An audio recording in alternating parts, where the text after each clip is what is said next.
Today on the show, we're talking about my favorite new show on television, Mr. Robot. Mr. Robot? Oh. Oh. It's not about you. The show about me?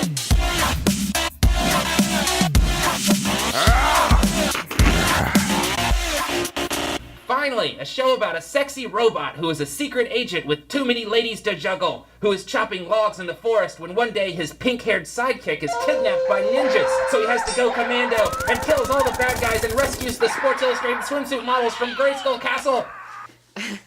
Not quite. This is Mr. Robot is a show about a man named Elliot Alderson. He's a software engineer by day and hacktivist by night. And he's getting involved in all these crazy hacking schemes and like elaborate shit to save the world from debt slavery.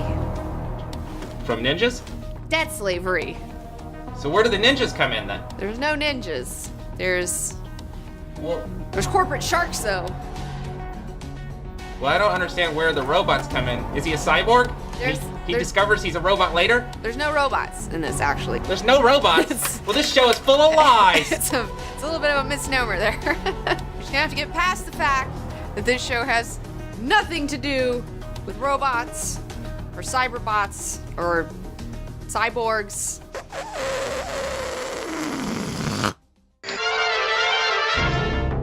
Evil Corp, the largest conglomerate in the world, a monster of modern society.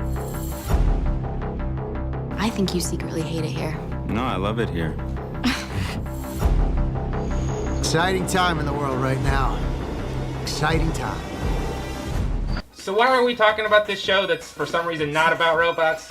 Why are we talking about Mr. Robot today? Well, it's because I happen to love this show, and I don't really like a lot of TV shows. I mean, I'm gonna be really honest with you. It's gotta be really amazing for me to like really want to talk to you about it or even watch it at all. And this show is just knocking my socks off, man. I mean, on top of the fact that it's just completely well made, like you have great directing, great acting, the scripts are amazing, the cinematography, the fucking soundtracks are fucking crazy. I want to go buy it on LP. On top of that, it's also talking about these really awesome, subversive, socially relevant ideas that like I'm super into. Who's the main character in this show? The main character is Elliot, played by Rami Malek, and his giant eyeballs that do half the acting for him. They're so amazing. And this character, he's very dark, okay? He's not a super likable guy. He's got paranoid delusions. He's like terribly crazy lonely, which leads him to having addiction issues. He has like court mandated, has to go see a therapist because he's kind of disturbed and like, he doesn't like to be hugged and it's weird. And he also has an imaginary friend, us, the audience, that he's talking to. And he's also an unreliable narrator. So things may not always be how they appear. So what's wrong with this guy? Why can't he be cool like me? It's not that hard. Well, you know, since he has such crippling social anxiety and like can't get close to people on a one-on-one, like in-person basis, he hacks people. He'll hack into their whole lives and like find out stuff because he's, you know, since he's such a genius and he can find out anything that he wants about any like company, any person, whatever, you know, and then if he finds out you're doing some bullshit, he may try to put a stop to that. Get out of here right now, or I'll call the Police? You want them to find out about the 100 terabytes of child pornography you served to your 400,000 users? Because he is a good guy at the end of the day. You know, he does care. Like, even though he's dark, he wants to affect change in the world in a positive manner. Well, I'm pretty smart. I know some facts that That's you don't know. That's a little, genius is a little different than knowing facts, okay? That's, in fact, the opposite of knowing facts is Yeah, but I know facts about spiders. spiders. Did you know every year 9 spiders crawl inside your air vents and lay eggs? Spiders are the real hackers, man. They can hack inside of anything. It's because they're on the web. Every They invented the web.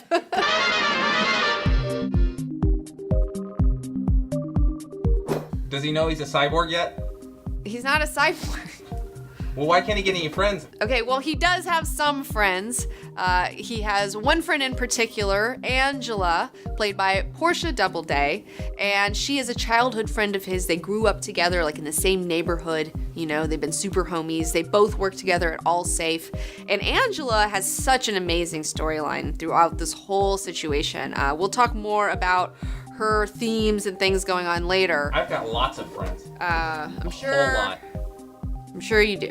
All right, I'm sure you do. We're not talking about your friends. We're talking about Elliot's friends. Elliot is also friends or becomes friends with F Society, a group of elite hackers who are bent on taking down E Corp. You know, they want to take down all the debt that they have, erase all the debt for everybody that they're holding over the world. And yeah, and so he gets mixed up with them. Tell me about the bad guys. All right, well, you know, I love villains, so I have been really enjoying the antagonists in Mr. Robot. The main antagonist in Mr. Robot is E Corp, also known as Evil Corp, and it's this giant, massive, like, conglomerate, ridiculous, like, they own all the banks, they own, you know, they're just fucking massive. Think like banks plus Google. I guess that would be more the deal. First and foremost, let's talk about Tyrell Wellick and his crazy wife, Joanna. These two are so amazingly weird and horrible. He is so American Psycho. Like, he's such a Patrick Bateman type character, which I absolutely love American Psycho the movies, so I'm totally into this. This guy goes around, like, paying bums to, like, beat the shit out of them, you know, and putting gloves on to, like, blow off some steam after work, okay? This guy is going to gay clubs to find other dudes within his company to, like, seduce them, have sex with them, just so while they're in the shower afterwards, he can, like, swap out their SIM card, which there might be a better way to do that, but whatever, you know, and he comes home and his wife knows about it. She's the one who wanted him to go do that. Like, that's the even crazier part. Like, the wife is in on all of this. And in fact, I think that Joanna is really the puppet master here, okay? I think that he's just kind of following her orders, but we don't know what her fucking deal is. Like, what is her end game here? Where did they come from? Did they come from the bottom? Did they come from the middle? Did they come from the top? Like, what is going on? And this guy is willing to do anything to get to the top. Okay, anything, okay? Him and his wife, they don't play by the rules of normal husband and wives and normal people, okay? Like, they will do anything to get power. Big fan of those two weirdos, especially when they go to dinners together. We have a couple of other executive villains over at Evil Corp. We have Terry Colby. First and foremost, he plays in a lot in the first season, especially with Angela. He has some really great, like, misogynistic scenes with her, you know, where he's just, like, dismissing her when they're in this meeting at Allsafe. Later on, you have a scene where Angela is confronting Terry Colby in this private meeting, just the two of us, and she's asking him, you know, what do you know? Were you there when you guys decided to let this toxic leak happen? She's trying to find out some truth. And he tells her that, you know, what he's gonna tell her the answer, but what he needs her to do first is to swallow his balls, you know, open her pouty little mouth and put one ball in one cheek and then the other one's like kind of big, so you're gonna have to really stuff them in there and then ask the question again, you know? And she's just sitting there like having to like listen to this guy just say this horrible shit, okay? And this is like the easiest thing that guys go to every time when they're trying to manipulate a woman. They try to sexually degrade her, okay? And it's like, don't let it ruin your shit. And that's what I love about Angela, is that she didn't start crying about it. You know, she calmly sat there, she listened to what he had to say, and then she came back and was like, oh yeah, fuck you. No one's gonna respect you. You're gonna go to jail, or even if you don't go to jail, everyone's gonna think you're a fucking asshole. And like, that's what got him. Because like, as a chick, it's hard to deal with these crazy old dudes, man. They're nuts. They live for this weird power shit. So you go, girl. And then also we have Philip Price. Philip Price comes in more at the end of the season, but he's the one I'm really looking forward to seeing more of in season 2.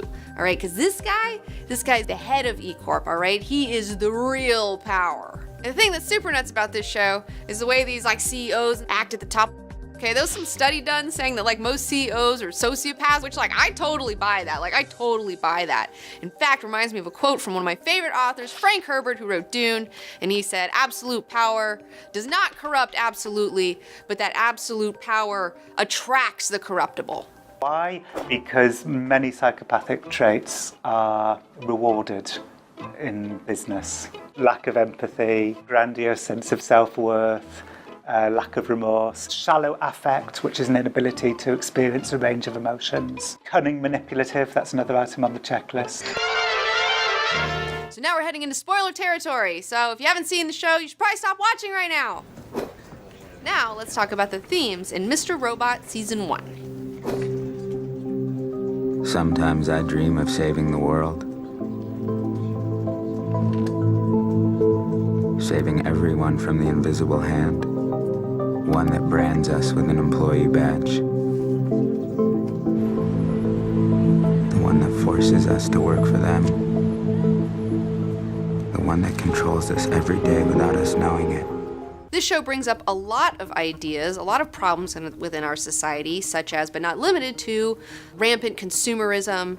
You also have how money pushes us to do things that we wouldn't necessarily do. And one of the primary themes of this show is the concept of economic slavery. The whole first season revolves around the idea of Elliot and F Society orchestrating a hack on Evil Corp, who owns 70% of the global consumer credit industry, thereby erasing the debt, from people. So that means taking out people's mortgages. You don't have to worry about that. Your car loans, your student loan debt, your credit cards, all of that shit in the most massive redistribution of wealth the world has ever seen. Like, that's fucking awesome. I wish they would do that in our world. Cause the cost of living, keeps going up, right? Like rent and food and shit. But then how much you're getting paid at work doesn't seem to be going up to match that shit. So then you're gonna have to get in debt just to survive. It's a rigged game and we're gonna lose. Personally, I have a lot of student loan debt, along with almost everybody I know. So this shit just seems to be getting just worse and worse. And just this year, it's been announced that the top richest 1% have just as much wealth as the entire 99% of the people on the earth. On the earth? Yeah, on the earth. Welcome to Earth. You're in debt. That's what happens when babies pop out. Here is the actual distribution of wealth in America. The poorest Americans don't even register. Only the top 10% are better off. And the top 1%, this guy, well, his stack of money stretches 10 times higher than we can show. Let's see what happens. Let's see how taut we can pull that string, rich people, before it just snaps and everything fucking falls apart. It is an energy source. Money is the world's energy source, okay? Just like blood in a body, right? And if all the blood in your body is in one part of your body, one small part of your body, and the rest of your body isn't getting it, well, then, those parts of your body are going to start shutting down because you need those. It's an energy source. So that's what's kind of going on with our money today from my perspective is, you have a very small amount of people who have all the money, and then the rest of the people don't have any money, and then shit's getting all fucked up because, there's not enough energy sources for everybody to go around because it's being hoarded. Well, what do you think we should do, Mr. Smarty Pants? I know everything about everything. Look, I'm not an economist, okay? I don't claim to be, but I do know that there has to be a better way to do this, all right? There's got to be a better way, like in Star Trek, all right? They figured it out. They figured out a way to live without money, and it's great. It's resource-based economy. How much does this thing cost? The economics of the future are somewhat different. You see, money doesn't exist in the 24th century. No money?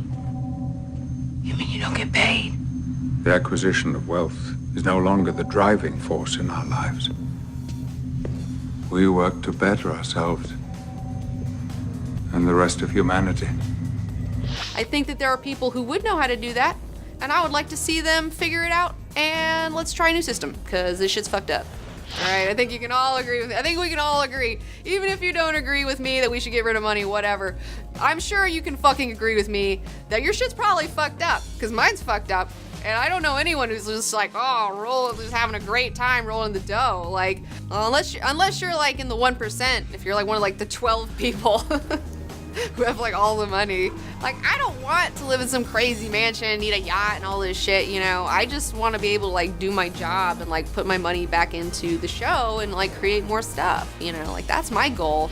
I don't need the 2-car garage or the picket fence or check that bullshit off the list, because that's an illusion too. That's what all this is about.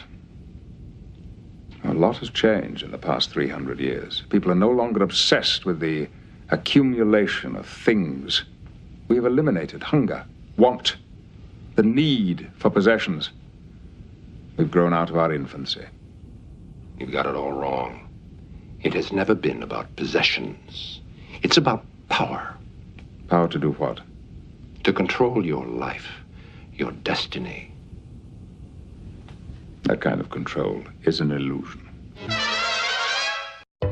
If you see our logo, that means you can rest assured that you are buying the best food, clothing, shelter, transportation, hygiene, electronics, and life's necessities that money can buy. So are corporations like Evil Corp really evil? I think evil is a very simplistic term, okay? We live in a very complex reality, a lot of moving parts here, okay? So let's ditch the good and evil and let's talk about the realities of the situation. I like to think of the things that Frank Herbert's taught me in his Dune books, because he talks a lot about power and manipulation and like institutions and bureaucracies and things like that.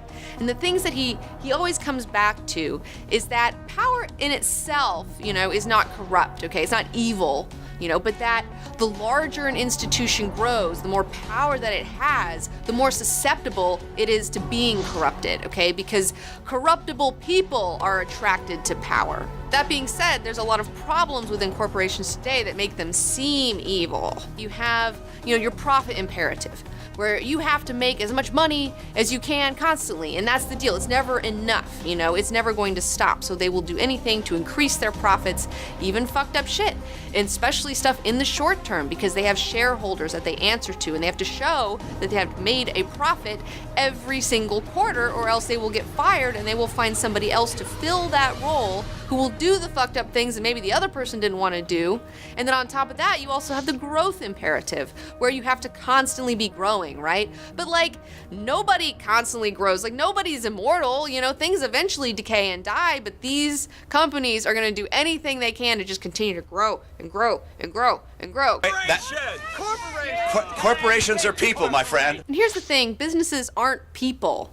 Okay, even though the courts may disagree with me here, they're not people. They don't have a heart, they don't have ethical guidelines, okay? They're completely amoral, which leads to them, exploiting systems, looking for loopholes. If they can't get something made for this sort of price, they'll go somewhere else and exploit some other people to make it on the way, way, way cheap so they can maximize their profits. They'll evade, unions of workers. And one of the most fucked up things going on is the lobbying situation, all right?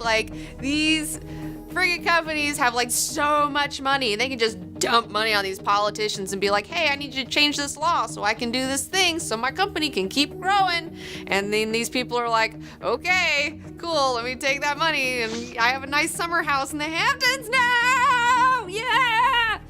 Modern corporations have no limitations and unlimited power. And the thing is, it didn't always used to be like this, all right? Our founding fathers, when they came into power, they were like, hey, we gotta have limitations. You can only get so big. You can only be in power for so long, all this other shit. And most importantly, they were like, you can't influence the government with your money. You can't lobby and do shit like that. But then around the turn of the century, we had the Industrial Revolution, happen. And then, man, that changed everything. All these robber baron motherfuckers, Rockefeller assholes, fucking Vanderbilt, whatever the fuck, they just did whatever they wanted. That was it's so funny to me. It's really funny to me because I look back at the last turn of the century, from the 18 to the 1900s, and how fucked up it was and how they're exploiting labor and poor people and doing those fucked up shit. They had little kids putting their hands and fucking sewing machine things to fix them, and looms and shit. But now we're doing the exact same thing on a fucking crazy, much bigger level, on a crazy global level. I mean, you have a whole factory city in China where people just live and are born there and wake up there, and then they go to school there and they work there and they die there. This is the thing. We keep thinking that oh, we're past all this fucked up shit. It's we're not. We just put it somewhere else in another country, and so we can hide it from ourselves so we don't have to deal with it. Swept it under the rug. It's fucked up, man. We gotta figure out some better shit. There's gotta be a better way. One thing that's even brought up in Mr. Robot, which is something that I've thought a lot about, how we have the illusion of choice. Instead of having just a monopoly where you can only buy one thing from one person, they give you two options, right? It's Verizon or AT&T.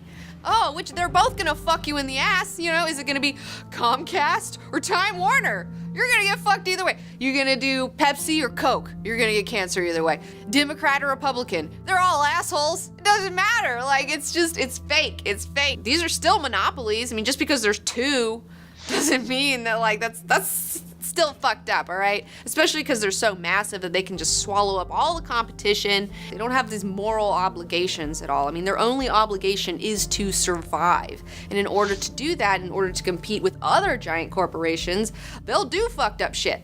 They'll do it because they have to, because that's what everybody's doing. My friend Bobo said that you are a communist, a dirty commie, and you hate capitalism, so you're a communist. You know, that's just you're trying to label me and put me in a box, baby, because you know what? I think that communism is the other side of the coin of capitalism. They're both corrupt and fucked up, and we gotta try some new shit like Star Trek Future. And like, that's just what people say when they're like scared and like group think, you know, they just, anyone who threatens capitalism, because we've been ingrained with like capitalism is good, you know. It's like, yeah, it's worked okay for now, you know, but don't tell me there's not a better, like, don't tell me that we can't do things better. God damn it. Am I the only one who like thinks that we can try new things? You know, Frank Herbert was saying in this fucking deal, he was saying in this interview that when we first started our government, it was called the Great Experiment. You know, the Great Experiment, because all the other governments like, what the fuck? This is some new weird shit. You know, like we used to be new and awesome, right? But then like somewhere along the way, we just decided to just stick with all this shit. And like, isn't the point of an experiment to like try things? And if they fail, then to like tweak that and like do something differently, you know? That's what I'm saying. That's what I'm about. My friend Bobo says that you're a hypocrite because he saw you at Starbucks and he says that you have an iPhone and you're wearing clothes that all were made by corporations. Fuck, who is this fucking Bobo character? Anyways, you gotta stop hanging out with him. The deal is, as I said earlier, corporations aren't evil. Like, we need products, we need stuff, like, you know, things that are helpful, yeah, great.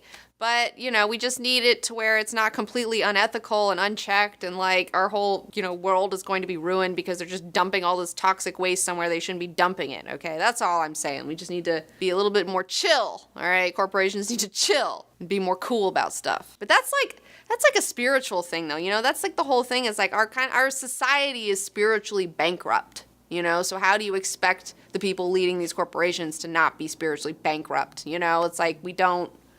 You know, philosophy, ethics, these things aren't taught to children or in schools or anything, really. But these things are taught in the Star Trek future, where I want to go live in that Star Trek future.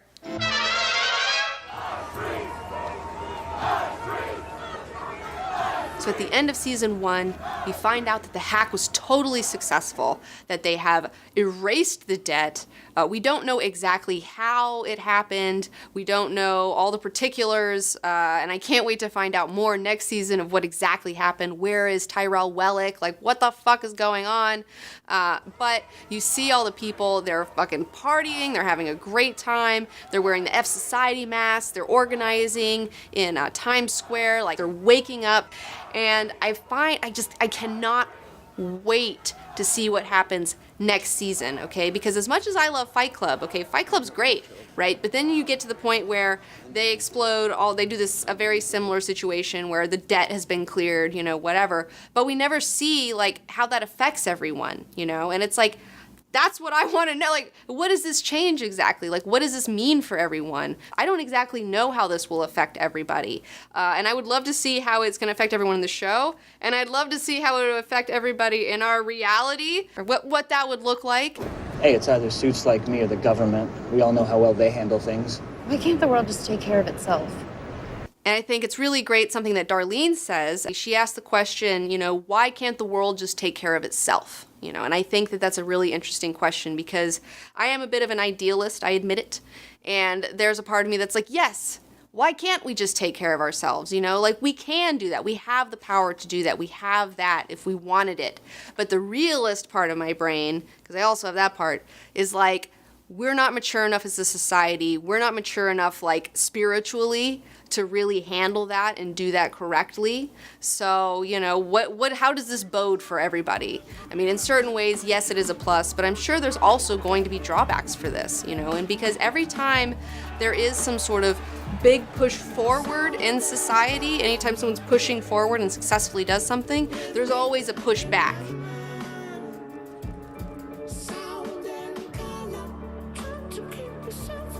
And in the after credits season of the finale, we get an extra new layer to this insane plot.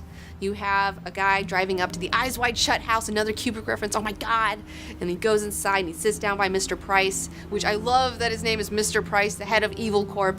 And they're having a conversation, and we find out that this person is White Rose, okay? White Rose is not just the leader of the Dark Army of China, or is he even that at all? Like, everything's turned on its head now, okay? And that he's a part of this fucking power elite, because this isn't like an Evil Corp fucking house, okay? This is like the power elite Illuminati house, where like the top of governments and all these fucking people hang out. And like, they aren't even stressing about this shit, because these, the 1% of the 1%, they don't give a fuck. They live in another reality than the rest of us, okay? And so they're talking. Mr. Price is like, fuck, I just want to sit here and I want to listen to this fucking music, because you have this lady playing a harp, right? And so then that prompts White Rose to say to him, you know, this story, you know, this allegory of like Nero, you know, Nero, the emperor of Rome, who is said to be playing his lyre while Rome burned. Okay, well, what does that say to me? Like, what does that mean? That's a loaded fucking thing to say to somebody, okay? Back in the day, all right, you had the Roman Empire. Nero was the emperor of this Roman Empire, and at one point he had some fucking plans, okay? He wanted to rebuild like big parts of the city and like do some fucking different shit, but the Senate was like, fuck you, Nero, like you can't do that, you know, like that's a fucking, we're not gonna let you do that. And so he may or may not have, nobody knows, had people set fire to large parts of the city in order to burn it down, so that now he could circumvent that Senate in order to rebuild shit the way he wanted to build it, okay? So what that says to me is that White Rose is saying that Mr. Price had some sort of plan that he wanted to do. The other Illuminati power elites were like, you can't fucking do that. And in order to do what he wanted to do, he allowed this hack to happen so he could build a new system where he's more powerful, you know? And here's another thing. I don't know how much these two are in cahoots, you know? They may be somewhat in cahoots, but the way they were talking to one another, I felt like Mr. Price has no idea that this dude helped Elliot, but I don't know for sure. And I don't know if this guy's really a part of the Dark Army. I don't fucking know, okay? Like, and that's what's great about this show. I believe the plan is to blow up the headquarters of these credit card companies and the TRW building. Why these buildings? Why credit card companies? If you erase the debt record, then we all go back to zero. And Sam Esmail is taking these amazing ideas from Fight Club that just end, right? We see like, oh, they saved the day, all the debt's gone. But we don't see what happens after that. Like, how does that change the whole world? And this show is building upon that idea, and now we're gonna actually see the ramifications of something that happens like that. Like, it's insane. Like, there's so many twists and turns, there's so many layers. Such a fantastic show. I'm so fucking pumped for Mr. Robot Season 2. Well, yeah, they better get some robots in season 2 or I'm not watching it. Yeah, Skynet's happening, and Mr. Price wants to build Skynet, and that's the fucking thing. And then Terminators are gonna happen next season. Sure, why not? Some ninjas are gonna be in it, maybe. Just keep watching, Robot, and find out. Yay! And I'm so excited to announce that Evil Corp is not gonna buy this girl out, because we are now being funded by the people on Patreon. You guys are the best. I wanna give a big shout out to my first 5 super patrons: James Holzrichard, John Connolly, John Redford, Tyrese, and Plyosan. You guys are awesome. And yeah, I'm so excited. If you guys don't know what Patreon is, it is a way for you guys to help support the free content that you love. You can donate a small monthly fee for however long you want, and you get some sweet perks, get some insider information of what we're gonna do next. Where do I go? You go to www.patreon.com/comicbookgirl19. And don't forget to let me know in the comments below how you guys feel about Mr. Robot Season 2 coming up. Well, now, whose storyline are you the most interested in? Like, what do you think Mr. Price is really up to? Give me your fan theories. I want to hear them, because, like, I don't know, man. This shit's gonna be nuts this season. And also, don't forget to subscribe to this channel, like my video, and you can follow me on Twitter and Instagram and Facebook. And yeah, F Society.